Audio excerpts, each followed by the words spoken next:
How do snakes hiss if they don't have front teeth? Snakes have a special technique that lets them hiss.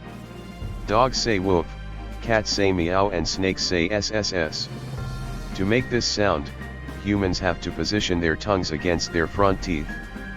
Snakes don't have front teeth, so how can they make this sound and sometimes even stick out their tongues at the same time?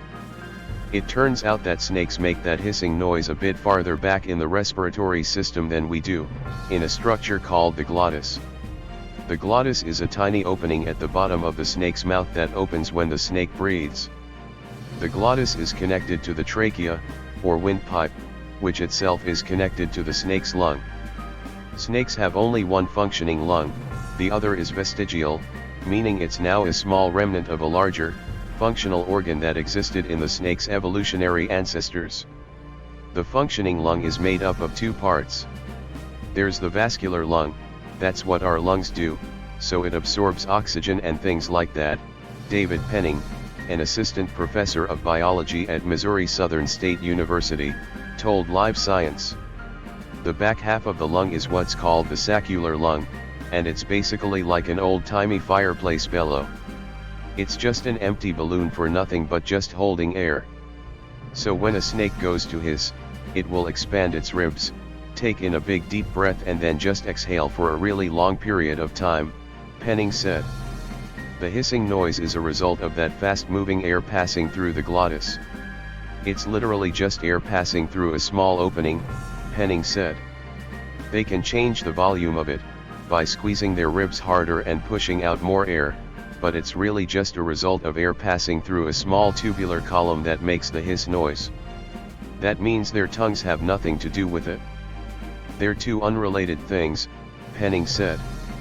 When their tongue comes out, they're trying to capture volatile organic compounds in the air, he said, referring to chemicals that float on air and are often aromatic. The two forks give them directional senses of chemicals, so if they pick up more of a coyote smell on the left side than the right, they know that perhaps that's where the chemical is coming from. The tongue flick is for them to gather information, Penning added. The hiss is just to keep that distance or maintain being intimidating and things like that. Unlike other animals, snakes make just one sound for one purpose, defense. The hiss doesn't convey information or even very much from situation to situation, Penning said. It comes out almost no different than white noise. Still, that sound can come out differently from species to species. The king cobra, Ophiophagus hanna, for example, can growl. In the trachea, they have extra air sacs, and they can slowly release air from those, Penning said.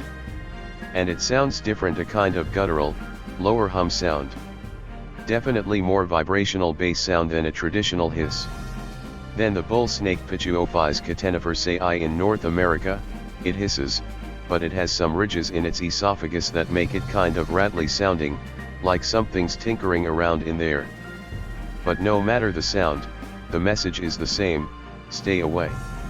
Heeding that warning is as good for you as it is for the snake.